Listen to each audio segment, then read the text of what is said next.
You're watching Outnumbered. I'm Harris Faulkner. Here today, Fox Business anchor Dagan McDowell, host of Kennedy on Fox Business, Kennedy herself. Syndicated radio host and Fox News contributor Leslie Marshall is here. And in the center seat, host of Reality Check on Fox Nation and host of The David Webb Show on SiriusXM Patriot, David Webb. Good to see all of you. It's been a little bit of a break for me, so I am glad to start it off with you guys. You know, Leslie Marshall, this is a call, a cry from some in your party, defund the police. $1 billion gone from NYPD. That was what protesters had said they wanted. They're still in the streets. It wasn't enough. What really are you looking for? And I know you don't represent the whole party, but those that you're familiar with who would want this, what is being sought at this point? What makes this a situation that we all can live with? You know, the majority of those protesting and the majority of those in my party want reformation. When they ask for defund the police, they don't want the elimination of the police. They just don't want officers responding to mental illness situations that could be better handled by sociologists, social workers, psychologists, and people like that. Here's the problem I and many Democrats have, and some, both left and right, were talking in my backyard yesterday, protesting for rights. These individuals should take a cue from other people that protested fabulously. Rosa Parks, the Reverend Dr. Martin Luther King Jr., peacefully. These protesters who are violent are hurting the demands, if you will, and the request of those protesting nationwide. I'm a mom. Anybody, I think even if you're not a mom or a dad, to see a child die, but also black on black crime has been a problem in places like Chicago, not just this year, not just from the death of Mr. George Floyd, right, but in 2019 and 2018, if we look at these numbers. And we also know statistically that reducing federal and state budgets with regard to law enforcement doesn't correlate to an increase in crime. One of the problems here is you have definitely some bad apples with guns out there with a different agenda than most of the people in my party who are asking for reform. They're not asking for people to be killed while they're screaming for reform at these protests. Yeah, you know, it's interesting to hear you say reformation versus elimination of the police. You articulate that so much better than many of the people who were down there with signs, and you are a professional communicator, so I get that. But I'm wondering if you're spot on, actually, about that message, because some people really do want to eliminate them. The National Garden of American Heroes will be a vast outdoor park that will feature the statues of the greatest Americans who have ever lived. President Trump on his executive order to establish a national garden of honor prominent Americans. That list includes the founding fathers, Martin Luther King Jr., evangelical leader Billy Graham, abolitionists Harriet Tubman and Frederick Douglass, and many, many more. Critics are already quickly pointing to a lack of diversity in the list, with only 5 African Americans, no Hispanics or Latinos. Leslie? I actually like the idea of a hero's garden. I have 2 problems with it, although, Dagan, the education idea is awesome. You had me smiling and you have me agreeing with you there. I'm a history buff. One of the problems is it's not diverse enough. I mean, where's a Native American like Geronimo or Sacagawea? Where are Jewish heroes like Jonas Salk, Muslim heroes like Muhammad Ali, and of course, Hispanic Latino leaders like Cesar Chavez? Lack of diversity is one problem. Second, I do agree it's a distraction. This is not the time for our tax dollars to be spent at building more statues. This is the time for our tax dollars to be spent at actual plans so that COVID-19 is in our rearview mirror and is a memory, and that we can unite as a country without having to build statues right now somewhere in Washington, D.C. To look at, and quite frankly, to be a little bit of a dangling carrot for those that are enjoying pulling statues down at this time.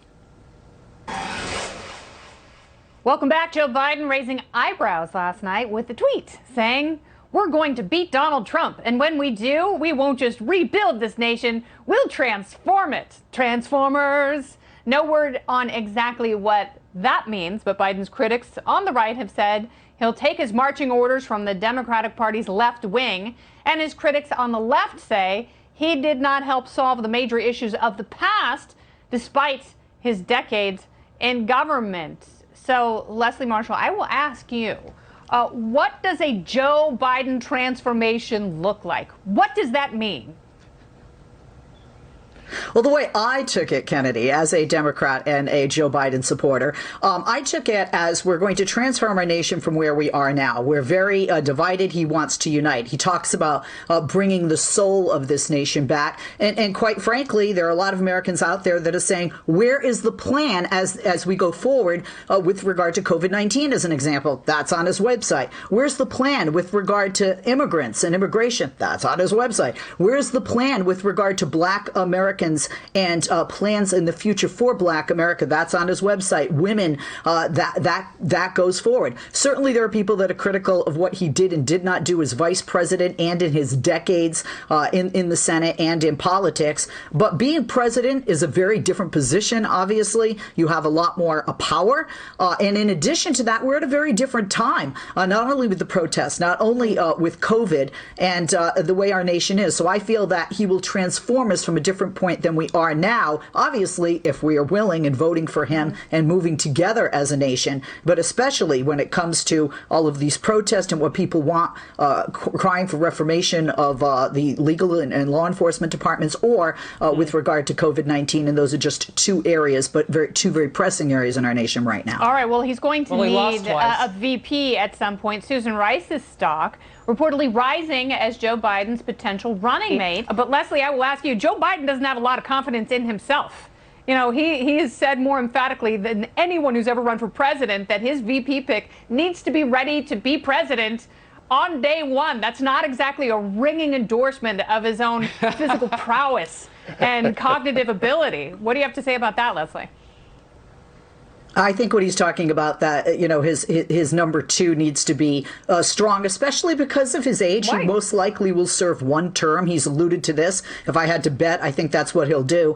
I don't think Susan Rice is a good choice.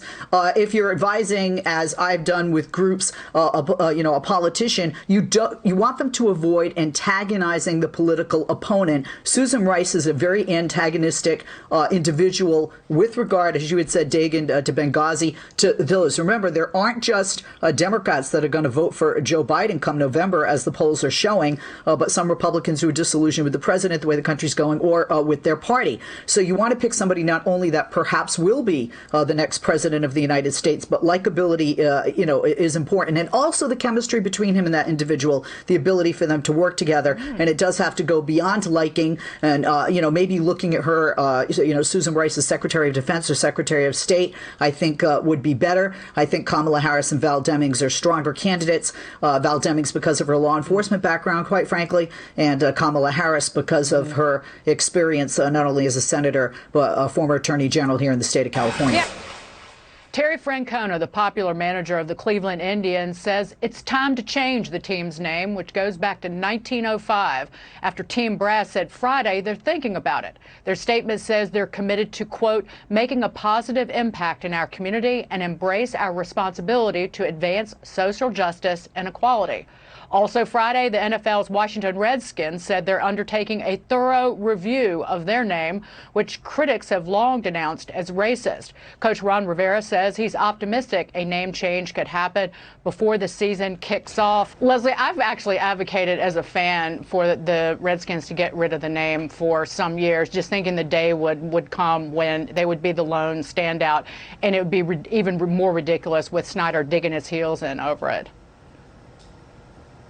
Well, Dagan, I hate to disappoint you, but other than the political controversy, football-wise, I hadn't really heard of the Redskins because I've heard of a team called the New England Patriots. You know I love you, girl. But anyway, Federal Express actually is a minority owner of the Redskins, and they paid over $205 million to be exact for naming rights. And we see this happen a lot. I mean, I am a Boston girl and Boston fan. Boston Garden has had corporate names. Former Candlestick Park in San Francisco has had corporate names.